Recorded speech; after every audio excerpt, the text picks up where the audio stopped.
le thème de mon message cet après-midi, c'est attirer ou capturer.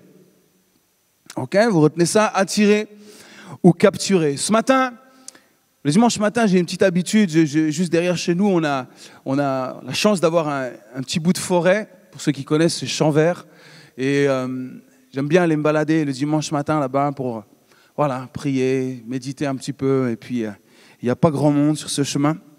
Et puis, ce matin, en méditant, peut-être certains l'ont vu, j'ai posté une petite vidéo en pensant à tous ceux qui ont fait choix ces derniers mois, ces dernières semaines, même parfois certains ces dernières années, de vivre une vie d'église différente. Tous ceux qui ont choisi de vivre une vie d'église à la maison. Vous savez que depuis le Covid, depuis la crise du Covid, des statistiques dans notre pays ont été menées par des professionnels. Et aujourd'hui, on estime que 25% des personnes qui venaient à l'église ont choisi maintenant, 25% des gens qui venaient dans nos églises ont fait choix maintenant de rester chez eux. Un quart de l'église qui a choisi maintenant un nouveau style d'église. C'est mieux à la maison. Et moi, ça m'a interpellé ce matin. Je réfléchissais, je me dis, mais... Et en même temps, j'étais un peu attristé par rapport à ça. Je dis, Seigneur, comment c'est possible ? 25%, un quart de l'église qui maintenant a choisi de vivre une vie d'église seule chez eux. Et puis, ils ont peut-être des raisons, on ne va pas les citer. Rester en pyjama, choisir son programme, choisir la louange qu'on veut. On zappe maintenant. Vous regardez Facebook le dimanche matin, vous avez le choix. Hein. Vous avez le choix. Il y a des dizaines et des dizaines et des dizaines d'églises maintenant qui proposent un service en ligne et je me réjouis pour ça. Parce qu'il y a véritablement des églises qui n'ont pas pu se retrouver encore et c'est le seul moyen qu'ils ont pour aujourd'hui de se retrouver. Mais on peut rester en pyjama, on peut choisir son programme, sa louange, son prédicateur. On peut même regarder la louange dans une église puis regarder la prédication dans une autre. C'est pas mal ça quand même.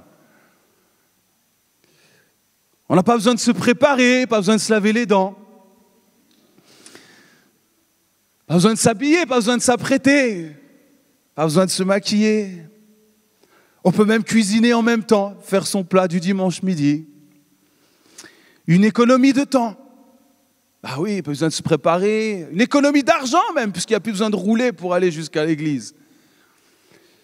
Une économie d'essence. Et puis, pourquoi pas une économie aussi de dîmes et offrandes, pendant qu'on y est. Les amis, nous sommes une génération sans engagement. Tout est sans engagement. Le téléphone est sans engagement, tous les abonnements sont sans engagement aujourd'hui. On a tous sans engagement. La notion d'engagement, notre société est en train de nous déconnecter, de fracturer la notion d'engagement aujourd'hui. Et puis si toutefois on a veillé le samedi soir et qu'on a raté le culte du dimanche matin, c'est pas grave. Le replay. Je regarderai ce soir, sans engagement. Et puis comme ça, on ne voit personne, puis c'est mieux. Hein? Aller saluer les gens, là, les voir en plus. Non, vraiment, je n'ai pas envie de les voir, donc ça m'arrange. Bref, puis on pourrait continuer la liste. Et puis ce matin, je réfléchissais là-dessus, je méditais, je me disais, mais comment vont faire ces personnes le jour où elles vont arriver au ciel ?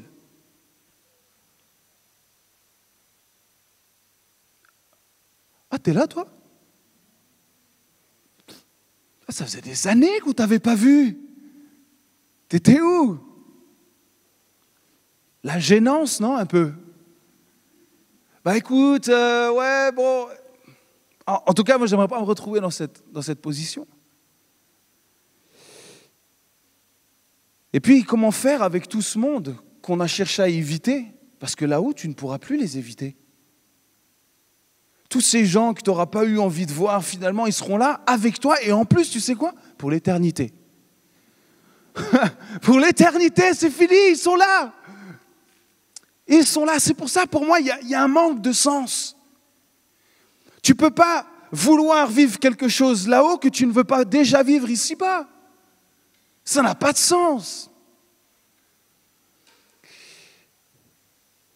Mais vous allez me dire, mais nous, on est là, on est venus. Pourquoi tu nous parles de tout ça? Oui, justement. Vous êtes venus et vous avez bien fait de venir. Parce que c'est ce que Dieu veut, que nous puissions nous réunir, nous rassembler, que nous puissions voir, regarder l'autre, le toucher de loin pour le moment, mais bientôt le jour viendra où on pourra de nouveau manifester de l'entrain, de l'amour, se regarder dans le blanc des yeux. En tout cas, moi, personnellement, j'aime ça. J'aime ce contact. Parce que vous êtes mes frères, parce que vous êtes mes sœurs. Est-ce que vous êtes parfaits? Est-ce que je suis parfait? Non. Mais Christ l'est et c'est lui qui nous rassemble. C'est lui qui nous appelle justement pour que nous puissions tendre à sa perfection, que nous puissions nous frotter les uns les autres, nous supporter les uns les autres, nous encourager les uns les autres, nous puissions vivre cela ensemble. Alors j'aimerais juste nous dire que nous avons fait le bon choix. Et dans cette petite vidéo, j'ai juste encouragé en disant, mais rejoins vite ton église. Ne reste pas seul. Parce qu'en aucun cas, c'est ce que Dieu veut. Ce n'est pas dans le projet de Dieu que des personnes soient seules, vivant seules leur foi. Ça n'a jamais été conçu de cette manière-là. L'église primitive n'a jamais vécu ça. Ils se rassemblaient certes dans les maisons parce qu'ils n'avaient pas toujours le choix. Et parfois dans d'autres lieux. Mais il y a ce désir de se retrouver. Alors, vous avez fait ce choix personnel de venir ici. Personne ne vous a obligé, rassurez-moi. Personne ne vous a contraint, vous n'avez pas été torturé pour venir ici. Vous êtes venu parce que vous aviez envie de venir. Ou peut-être même si l'envie n'était pas là, vous avez surmonté ce manque d'envie en disant « Si, je veux y aller, parce que je veux louer mon Dieu, parce que je veux entendre la voix de mes frères et sœurs. J'ai besoin d'être porté par la louange aussi de ceux qui sont avec moi. Et puis j'ai envie d'aller honorer le Seigneur. J'ai envie de lui montrer que je l'aime. J'ai envie de lui montrer que je suis capable de me préparer pour lui, comme je me prépare pour mon patron le lundi matin. Je peux me préparer aussi pour mon Dieu le dimanche.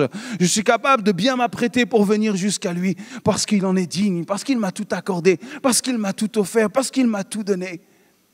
Et vous l'avez fait, bravo. C'est triste qu'aujourd'hui on se dise bravo pour ça. Et mes amis, continuons, persévérons.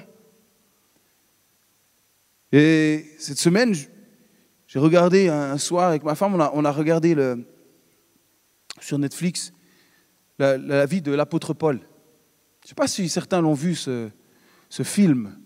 C'est extraordinaire, allez le voir. Et honnêtement, ça m'a touché. Ça m'a touché, ça m'a ému de voir notre apôtre Paul en prison. À Rome, là où on brûlait les chrétiens dans les rues pour en faire des chandelles vivantes. On les mettait sur des poteaux juste pour illuminer la ville. Mais lui était en prison et ne lâchait rien. Et il encourageait les frères et sœurs à se réunir. Ne lâchez rien. Vous êtes le corps de Christ. Sa grâce vous suffit. Continuez, persévérez. Les amis, nous sommes dans le bon combat de la foi. Nous sommes de ceux qui voulons tenir nos engagements. Nous ne voulons pas simplement être attirés, mais nous avons été capturés. Et je vais m'expliquer un petit peu dans ce message par rapport à cela. Vous savez que le son qui sort de votre bouche est extraordinaire. Quand vous louez le Seigneur, quand 2 ou 3 s'assemblent pour louer le Seigneur, le son de votre voix est un don que Dieu vous a donné pour qu'il puisse s'élever pour lui. Il aime tellement le son de votre voix. Tellement le son de votre voix. Il aime entendre ces fréquences qu'il vous a données sortir de votre bouche. Il vous l'a donné pour que vous puissiez le louer avec les frères et sœurs qu'il vous a donnés.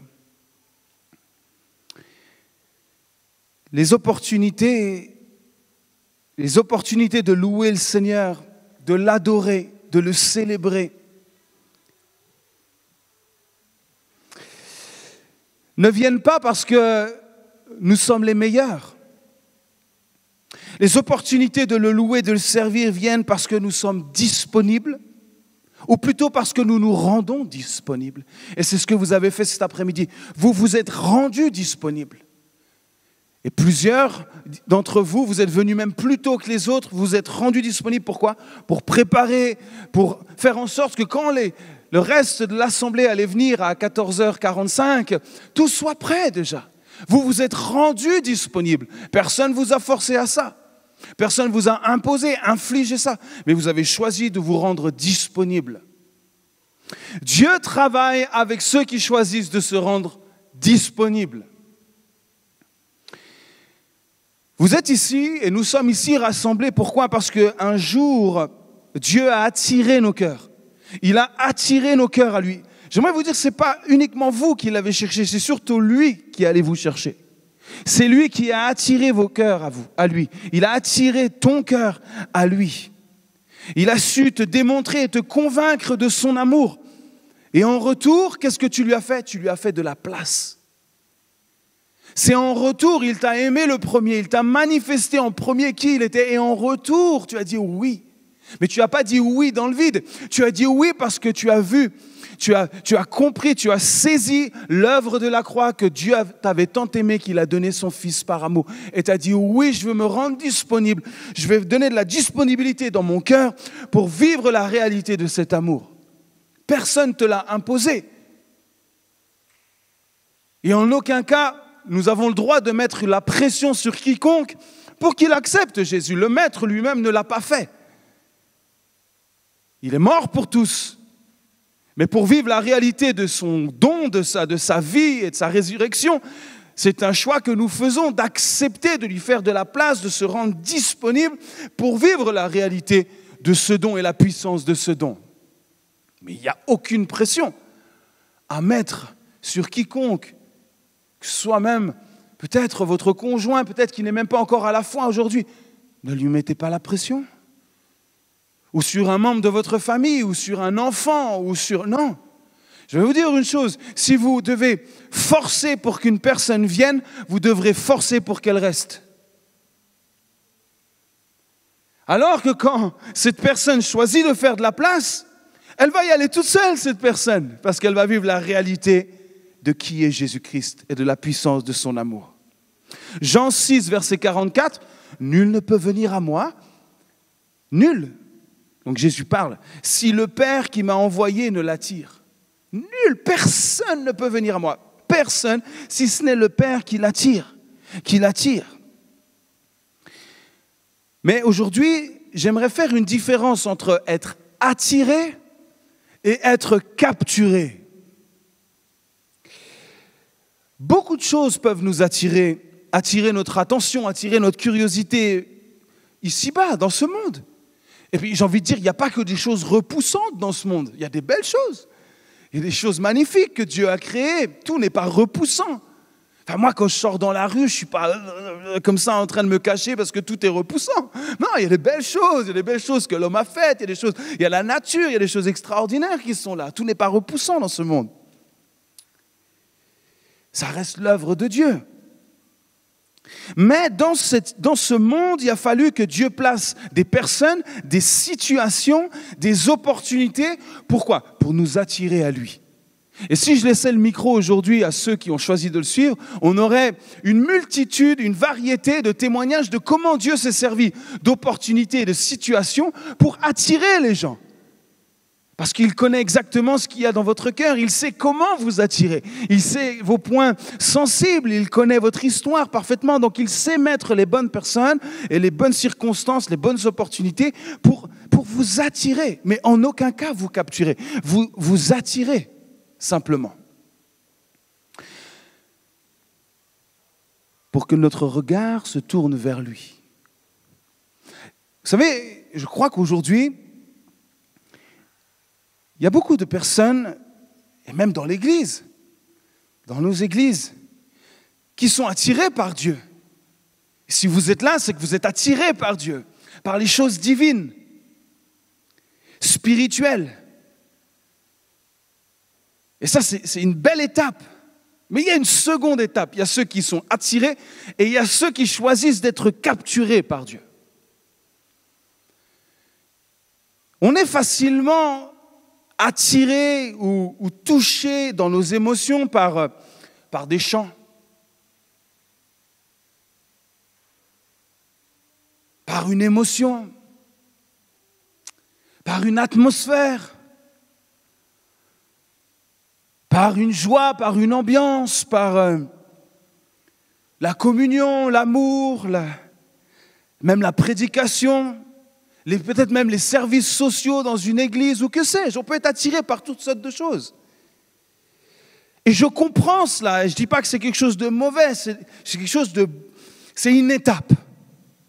Mais ce n'est pas une finalité simplement d'être attiré. Pourquoi ? Parce que nous devons nous attacher à ce qui compte vraiment. Ce qui compte vraiment, ce n'est pas d'être attaché aux prédications ou aux prédicateurs, ou d'être attaché à la louange, d'être attaché à la prière. Ce n'est pas ça qui compte le plus. C'est d'être attaché à une personne.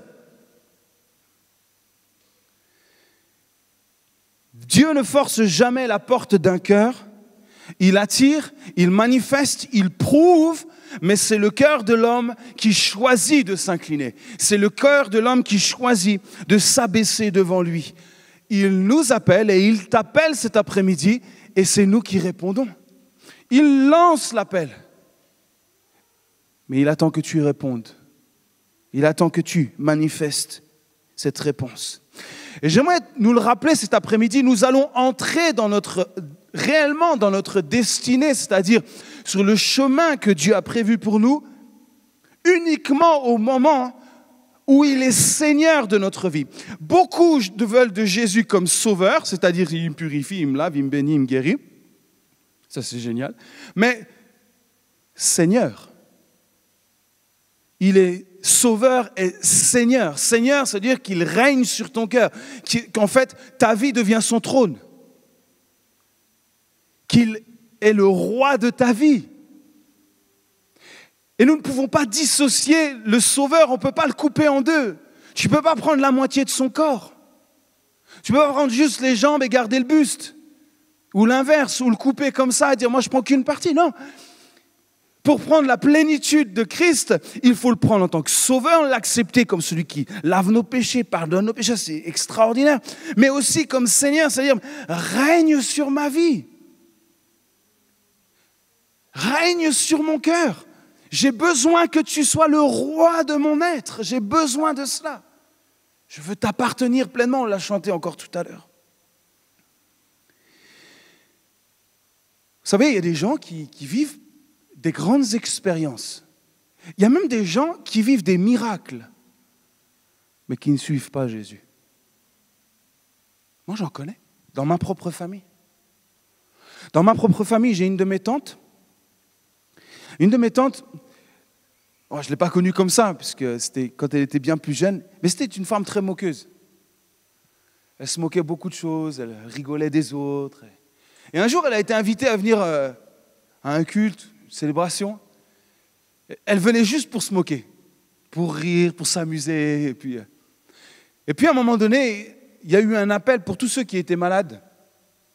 Ils disent, si vous êtes malade, approchez-vous, on va prier pour vous. Et elle y allait juste pour se moquer. Elle dit, je vais y aller, et puis on verra bien ce qui se passe. Ma tante, elle avait un problème, elle avait une jambe plus courte que l'autre de 7 cm. Donc vous imaginez 7 cm ce que ça fait quand vous marchez. C'est-à-dire qu'elle boitait sérieusement. Et elle est venue avec pas du tout la bonne attitude. Mais la foi de l'homme qui priait pour elle était suffisamment grande pour qu'au moment où il a posé ses mains sur elle, sa jambe a repoussé, elle est repartie toute droite.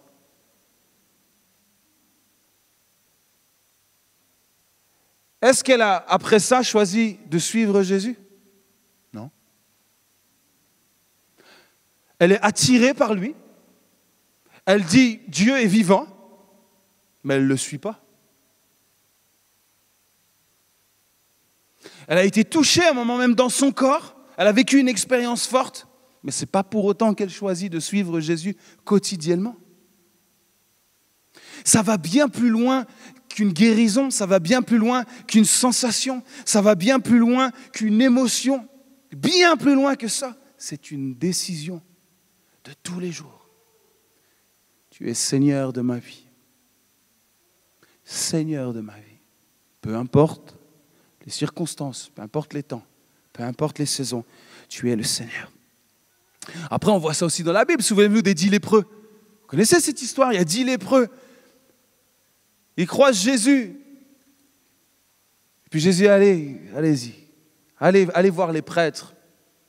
En fait, il fallait qu'ils aillent voir les prêtres pour se faire consulter, pour s'assurer qu'ils étaient bien guéris, etc. Puis au moment où ils se mettent en route, les 10 sont guéris. On parle de la lèpre, là. On ne parle pas d'une petite grippe. On parle de la lèpre. Les lépreux, c'était des gens qu'on mettait de côté, ils étaient bannis de la société, c'était d'ailleurs des gens qui étaient maudits. On disait que ceux-là, ils sont maudits, ils n'ont plus rien à faire. On les mettait dans des endroits, dans une sorte de ces grands sépulcres où ils étaient encore vivants, mais ils étaient comme enterrés, là, ils étaient tous ensemble, et puis ils étaient coupés de tout. Et là, les 10 sont là, et imaginez, ils repartent complètement libres. Sur les 10, un seul est revenu voir Jésus. Donc ça veut dire que, en quelque sorte, seulement 10% des gens qui sont touchés dans leur corps, dans leurs émotions, reviennent à Christ. 10%. C'est quand même incroyable. 10%, on pourrait se dire, mais il a vécu quand même quelque chose d'extraordinaire, un miracle incroyable. La lèpre l'a quitté. Et pourtant, 1 sur 10 est revenu. Ça nous paraît fou. Nous, on pourrait se dire, mais non, mais moi, c'est sûr, je serais revenu au pied du Christ. C'est sûr. Non, mon ami, c'est pas sûr. Parce que 9 fois sur 10, ils ne reviennent pas. Pourquoi? Parce que le cœur, c'est la décision du cœur. C'est ton cœur qui choisit, en fait, de revenir. Et il est venu se prosterner au pied de Jésus. Quelqu'un l'a forcé? Non. Par contre, quand il revient voir le maître leur dit, mais ils sont où les 9 autres? Parce que je les attendais moi aussi. Je m'attendais à les voir, mais ils ne sont pas là. Donc le maître attend. Il attendait qu'ils reviennent. Il espérait même qu'ils reviennent. Il supposait que ce serait normal qu'ils reviennent. Et pourtant, non. 9 sont repartis. Moi, l'être humain me fait peur quand même. Notre plus grand ennemi, les amis, c'est nous. C'est nous-mêmes, c'est notre cœur. L'ennemi, lui, là, celui qui rôde, lui, il a été vaincu, ok? Mais nous, chaque jour, nous devons batailler avec nous-mêmes, avec nos pensées, nos faiblesses, nos manquements, nos idées, nos conceptions. C'est nous, notre plus grand ennemi. C'est pour ça que nous avons besoin d'un Seigneur au quotidien qui règne sur notre vie constamment, jour et nuit, 24 heures sur 24, dans nos nuits, dans nos rêves, dans nos pensées. Il a besoin que Christ règne absolument quotidiennement sur notre vie. Je n'ai pas envie d'être un de ces lépreux qui vit ma vie, qui vient consommer l'église comme ça, recevoir ce qu'il a à vivre. Est-ce que l'amour de Dieu a changé pour ces 9 qui sont revenus? Non, il les aime toujours autant. Et Christ aime toujours autant, même ceux qui sont loin, très loin, ceux qui l'ont abandonné, il les aime toujours autant. Il les aime tellement que s'ils reviennent aujourd'hui, il les accepte les bras grands ouverts. Mais pour vivre réellement notre destinée avec Christ, il faut qu'il règne. Il faut qu'il règne sur notre cœur. C'est une chose d'être attiré, mais c'en est une autre de se mettre à genoux. Se mettre à genoux. Vous savez, physiquement, il y a des postures comme ça, et je crois qui incarnent vraiment aussi les motivations du cœur. Quand on dit à genoux, quand vous le chantez à genoux, je me prosterne. Pourquoi vous le chantez et vous ne le faites pas? Je vais vous dire pourquoi. Parce que ça vous coûte. Je sais, ça m'a coûté moi aussi. Et ça me coûte des fois de me mettre à genoux. Parce que la chair, elle dit non, je prends de me mettre à genoux maintenant. Puis qu'est-ce que les autres vont penser maintenant? Et puis ci, puis ça, hop. Le lépreux est revenu et il s'est mis à genoux devant Jésus. Règne sur mon cœur. Quand on vient voir le roi, il y a une posture. le cœur s'incline. C'est le roi, Christ. Il règne. David Wilkerson, peut-être certains ont entendu parler de lui, d'autres pas. C'est un prédicateur, un homme de Dieu qui a impacté plusieurs générations, des milliers de personnes. Peut-être si je vous dis la croix et le poignard, ça vous dit quelque chose. Cette histoire, ce livre qui parle d'un jeune pasteur américain qui vivait dans la campagne, qui arrive dans les gros quartiers de New York dans les années 60. Et Dieu l'appelle à aller voir les gros gangs de l'époque et il s'est fait massacrer. La première fois qu'il allait présenter l'évangile, ils l'ont littéralement laissé pour mort plusieurs fois. Mais il revenait vers eux, il dit, je viens juste vous dire que Jésus vous aime. Il disait, prêcheur, si tu ne bouges pas, on te découpe en morceaux. Et il leur disait, vous pouvez me découper en morceaux, mais chaque morceau vous dira que Jésus vous aime. Déterminé, capturé. Il n'y a que les capturés qui peuvent faire ça. Les attirés, non, eux sont loin. Mais les capturés, ils sont là. Et David Wilkerson a dit la chose suivante. C'était quelqu'un qui était très tranchant. Il a dit, je suis fatigué. Je suis fatigué de la musique chrétienne qui fait sauter les jeunes au lieu de le faire plier le genou. On me dit, oui, mais là, c'est extrême, ils ont besoin de se réjouir. Oui, bien sûr. Mais il y a un temps pour tout. Et je crois que si on prend les choses, l'intention de cette parole, c'est il est temps de se remettre à genoux. Il y a un temps pour tout. Se remettre à genoux. On est tous occupés, les amis. On est tous occupés, on a tous des activités. Bon, les étudiants un peu moins, mais... Oula, je me fais fusiller là. Voilà. En plus, je vois que des yeux. Alors, et je sais en plus qu'ils sont en période de partiel. Alors là, c'est... Mais bravo à vous, parce que même en tant que partiel, vous êtes là. Vous honorez Dieu. Vous serez honoré. C'est pas moi qui le dis, hein, c'est lui qui le dit. Si vous m'honorez, je vous honorerai aussi. Et ça passe dans ces détails-là aussi. C'est important. Important. C'est qu'une fois par semaine. 1h30 par semaine. Occupés dans nos temps, dans ce qui nous attire, de ce que nous estimons important, indispensable, primordial.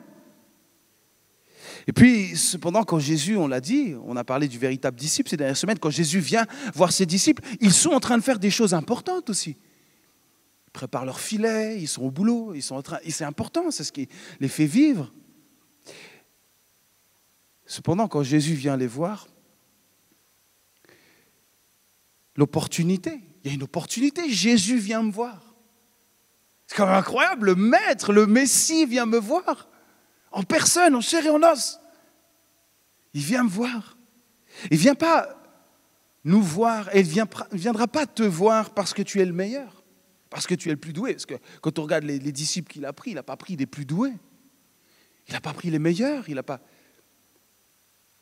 vient te voir parce que tu es disponible. Ou parce que tu vas te rendre disponible. Parce que tu es prêt à te rendre disponible. Quand Jésus vient et dit « Suis-moi », qu'est-ce qu'il fait? Il lâche leur filet et ils le suivent. Je me rends disponible. Je choisis d'être disponible. Se rendre disponible, c'est la différence entre être attiré et capturé. Je me rends disponible. Être attiré ne t'engage à rien. Ça ne t'engage à rien. Être attiré. Mais être capturé, tu ne gardes rien. Tu m'entends? Vous m'entendez? Vous êtes là? Allô? Être attiré, ça n'engage à rien. Mais être capturé, ça vous coûte. Tout, tu ne gardes rien. Christ œuvre avec les présents et non les absents. C'est aussi simple que ça. Christ n'œuvre pas avec des belles intentions, mais avec les plus petites de tes plus sincères actions. Oh, j'en connais moi des gens qui ont des belles intentions. Ils sont pleins d'intentions, pleins de rêves. Mais Dieu ne peut pas faire avec ça. Dieu utilise la moindre de tes petites actions, la plus insignifiante. C'est ça qu'il attend. Dans Marc, chapitre 10, il y a une histoire, c'est l'histoire du jeune homme riche. Je ne veux pas m'étaler dessus, c'est un jeune homme qui vient voir Jésus et puis qui veut le suivre. Et Jésus lui dit, mais tu connais les commandements. Ne commets pas de meurtre, ne commets pas d'adultère, ne vole pas, ne prononce pas de faux témoignages, ne prends rien par tromperie, respecte ton père et ta mère. Et lui, il lui dit, moi j'ai déjà obéi à tout ça. Ça montre déjà il est sûr de lui, le gaillard quand même. Hein, c'est bon, c'est fait tout ça.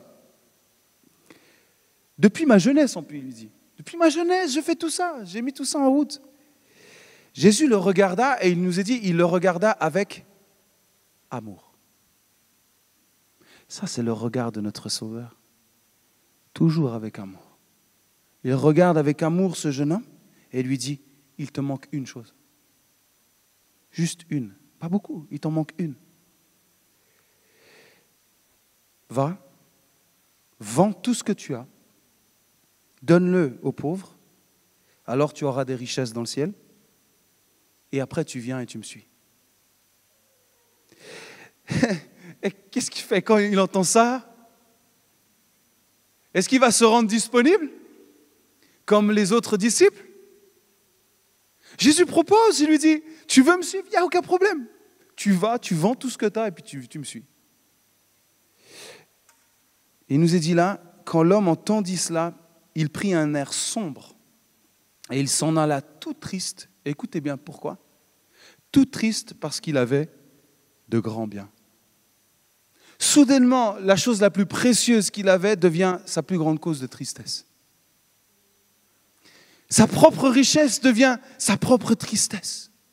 Pourquoi? Parce que quand l'appel de Jésus se fait sentir à ton cœur, et que tu ne réponds pas à cet amour, tu as ce sentiment de passer à côté de quelque chose de grand. Effectivement, tu passes à côté de quelque chose de grand.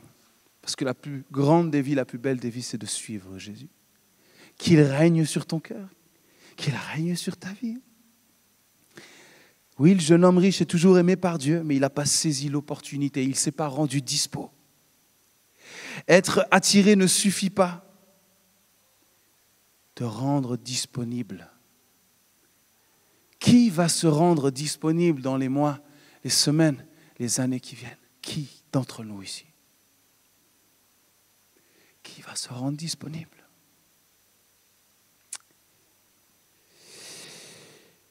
Il va repartir triste. Alors, est-ce que ça veut dire qu'il faut qu'on quitte son travail? Je ne comprends pas trop bien.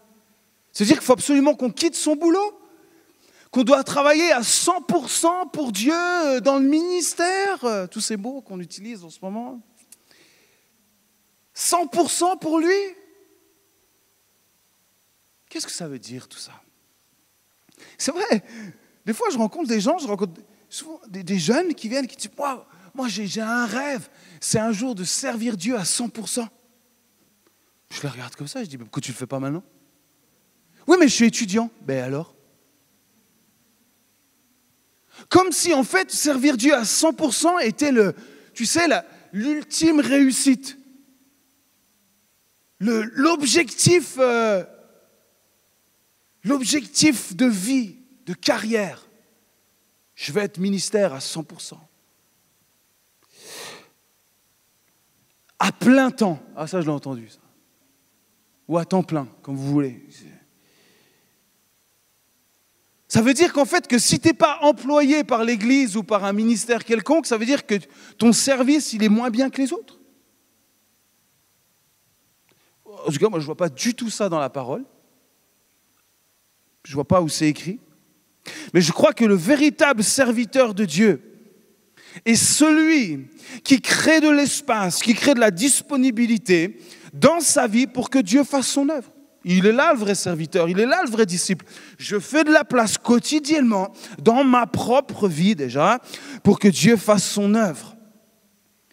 Attache-toi à Christ, ne t'attache jamais à un ministère, ne t'attache jamais à une plateforme, ne t'attache jamais à une fonction, ne t'attache jamais à un salaire, ne t'attache jamais à un bureau, ne t'attache jamais à ce qui est de la terre, mais attache-toi à celui qui est sur le trône. Parce que lui ne bouge pas et c'est lui que nous servons, c'est lui qui règne sur nos cœurs, c'est lui qui règne, c'est lui il fait ce qu'il veut avec notre vie. Suis-le dans tout ce que tu fais, dans tout ce que tu dis et dans tout ce que tu penses. Déjà là, ça c'est un job à temps plein, non? Ça c'est le bon job à temps plein.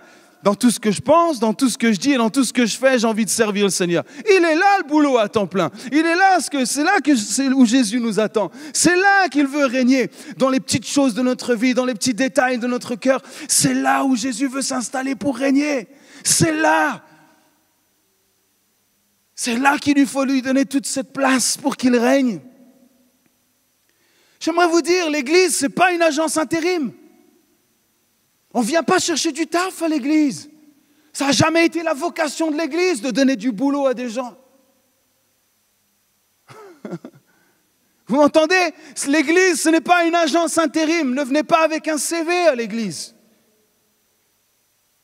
Jésus n'en a que faire de ton CV. Ce qu'il veut, c'est ta vie. Il ne veut même pas tes compétences, il ne veut même pas tes dons. Il veut ton cœur avant toute chose.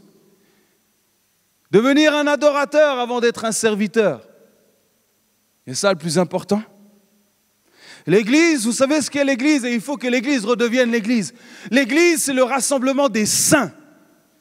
Des hommes et des femmes qui ont choisi de suivre Jésus-Christ en tant que sauveur et Seigneur. C'est ça l'église de Jésus-Christ.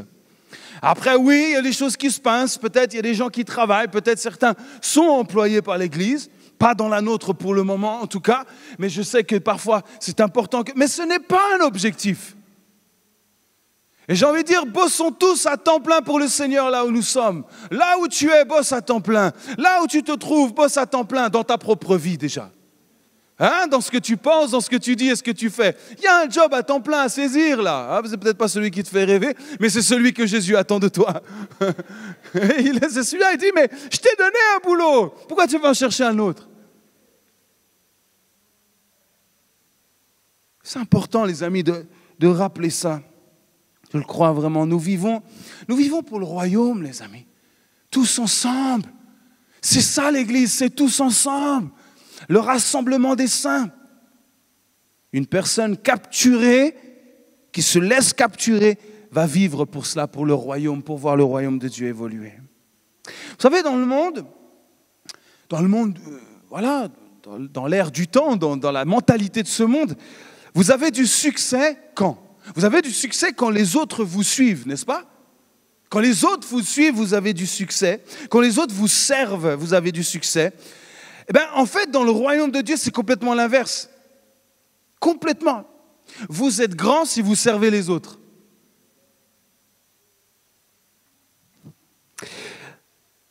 Dans ce même monde dans lequel nous vivons, les gens et nous cherchons tous un statut, une position sociale, une reconnaissance. Et pourtant, dans le royaume de Dieu, c'est le humble qui est élevé. Ce n'est pas celui qui se fait sa promotion tout seul, c'est celui que Dieu élève.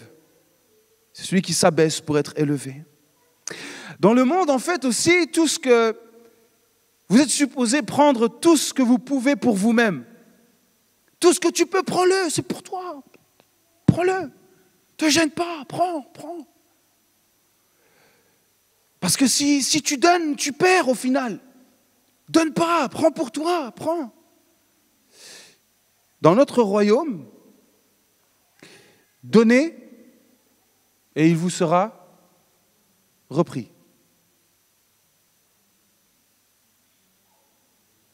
Non, c'est pas ça. Je sais pas, vous avez l'air confus là d'un coup. Plus sûr de vous. Donnez et il vous sera donné. Ça, c'est notre royaume. Ça, c'est quand tu es capturé par Christ. Tu donnes. Tu as envie de donner. Mes amis, soyons des vrais ministres et des vrais ambassadeurs du royaume. Créons de l'espace dans notre vie, dans notre emploi du temps pour faire avancer l'œuvre. La parole de Dieu doit revenir au centre de notre vie. Vous savez, la parole de Dieu, elle doit être véritablement cette carte routière et pas juste une aire de repos. C'est une carte routière, c'est-à-dire la parole de Dieu, elle me guide, elle me fait avancer, elle me fait cheminer. Et pas juste un endroit où je me pose comme ça. Des fois, c'est bien, mais c'est surtout une carte routière. Et sur la carte routière, il y a des aires de repos. Okay? Mais ça doit te faire avancer. Je vais terminer dans quelques instants, mais laissez-moi juste terminer avec Paul. On termine avec cet exemple de Paul. Paul, dans Éphésiens 3, il dit « À cause de cela, moi, Paul, le prisonnier de Christ ». Paul se dit prisonnier de Christ. Ce n'est pas Jésus qui l'appelle mon prisonnier.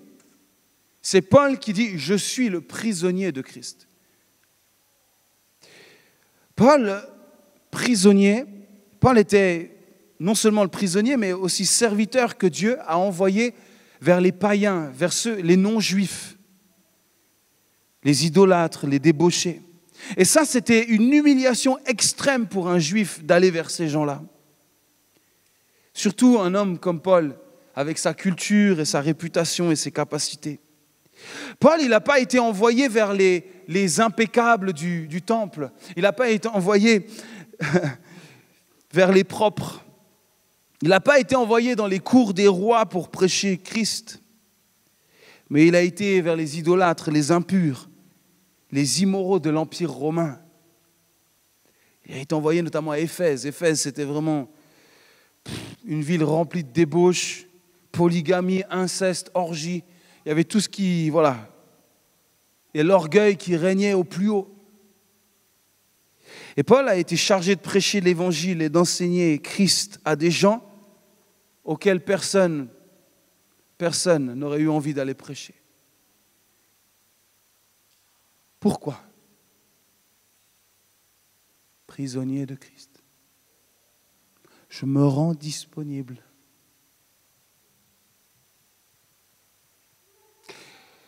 Je crois profondément, c'est ma conviction, que dans cette ville de Lyon, dans cette ville ici, dans vos quartiers, dans nos quartiers, ce n'est pas Éphèse, mais c'est la même chose. Il y a des gens qui souffrent, des gens qui sont loin de Dieu. Et pour les atteindre, il faut nous rendre disponibles. Vous croyez que Jésus va le faire tout seul?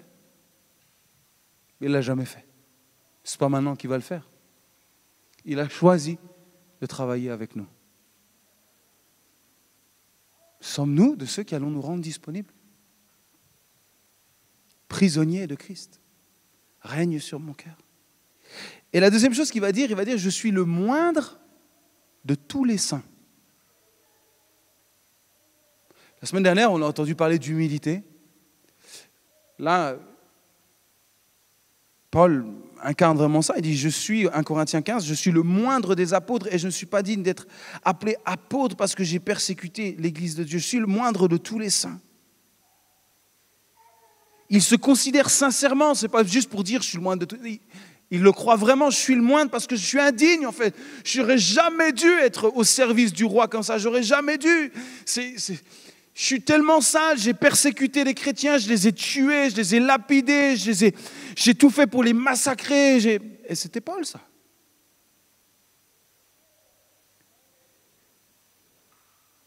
La raison pour laquelle Paul a compris et probablement apprécié plus que tout d'autres croyants de son temps le message de la grâce, c'est parce qu'il se sentait parfaitement indigne de la miséricorde et de la grâce de Dieu. Vous savez, je crois qu'aujourd'hui, on pense trop vouloir faire une faveur à Dieu. Ok, je vais te faire une petite faveur, je vais me rendre un peu dispo de temps en temps. Non. Dieu n'a pas besoin de ta faveur. Dieu n'a pas besoin de notre faveur. Tu as besoin d'un cœur humble qui reconnaît que c'est la plus grande grâce de le servir, que c'est la plus grande grâce, c'est le plus grand privilège d'être appelé son enfant et de pouvoir œuvrer avec lui et pour lui. C'est la plus grande des grâces et le plus beau des privilèges d'être capturé par lui et pour lui. Qui est disposé aujourd'hui à s'autoproclamer « Je suis le moindre des saints ». Oh, il y a plein de gens qui s'autoproclament plein de choses. Hein. Oh, moi je suis ci, moi je suis ça. Mais j'ai rarement entendu, pour ne pas dire jamais, quelqu'un dire « Je suis le moindre des saints ». Je ne mérite rien. Je ne mérite rien. Je suis un simple disciple de Jésus-Christ. Les amis, c'est à quoi nous devons, c'est ce que nous devons chercher. Disponible pour lui. Alors je termine, les amis. Qu'est-ce que nous voulons? Qu'est-ce que nous voulons cet après-midi? Nous pouvons continuer à simplement être attirés par Dieu de temps à autre, à venir rechercher un petit peu sa présence. Et vous savez, Dieu est tellement bon qu'il va vous la donner. Il va le faire. Parce qu'il est immense, il est grand, il est tout puissant, puis il est surtout amour. Et quand il voit un malheureux qui crie, il l'entend. Et il vient lui faire du bien. Mais j'aimerais tellement que tu ailles plus loin. Que simplement te contenter, simplement que Dieu soigne tes petits bobos. Mais qu'il te relève pleinement. Qu'il fasse de toi une personne forte, courageuse, audacieuse, prête à le servir. Prenez exemple sur de véritables modèles. Des véritables inspirations. Paul. Regardez ce film, honnêtement, moi, il m'a bouleversé. De voir cet homme jusqu'à la fin. Jusqu'à ce dernier coup d'épée pour lui couper la tête. Décapité à Rome, jusqu'à son dernier souffle. Il a prêché le royaume parce qu'il était prisonnier et capturé par Christ. Mes amis, je ne vous fais pas peur. Le but, ce n'est pas ça. Peut-être nous ne vivrons jamais la persécution comme eux l'ont vécu. Par contre, dans notre cœur, nous pouvons faire choix de suivre Christ comme eux ont fait choix de suivre le Christ, coûte que coûte. Il y a une autre persécution beaucoup plus subtile qui nous éloigne bien du royaume de Dieu aussi. Oh, les centres d'intérêt, les ci, les ça. Recentrons pour le royaume, choisissons de lui laisser de la place, de se rendre disponible. De se rendre disponible, un ministre à 100% pour le royaume de Dieu, pour qu'il fasse pleinement son œuvre dans tout mon être. Je m'abandonne à toi, je fléchis les genoux, fais toute ta volonté en moi. Mais tu crois que si tu fais ça, Dieu ne va pas t'envoyer quelque part pour que tu le serves? Tu crois que le Seigneur va te laisser comme ça? Non, il va t'utiliser. Il va utiliser ceux qui s'abaissent. Il va utiliser ceux qui se rendent disponibles. Et il te surprendra comme il a surpris Paul. Tu iras certainement voir des gens que jamais un jour tu aurais pu penser voir. Et j'aimerais vous dire, si moi je suis aussi en face de vous aujourd'hui, jamais dans ma vie, il y a encore quelques années, j'aurais pensé un jour me retrouver ici à Valpré, surtout ici en tant que pasteur de cette église, et me retrouver face à face. Et peut-être vous n'auriez jamais imaginé non plus un jour vous retrouver ici à Valpré et puis m'entendre aujourd'hui vous prêcher ce message. Mes amis, si vous vous laissez conduire, être capturé par Christ, vous verrez de quoi Christ est capable.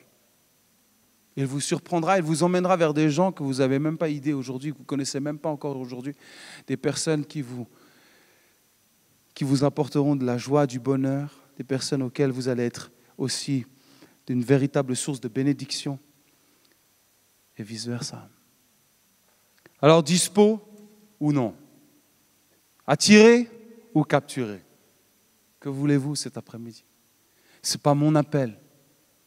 C'est l'appel de Christ et il appelle des disciples encore cet après-midi.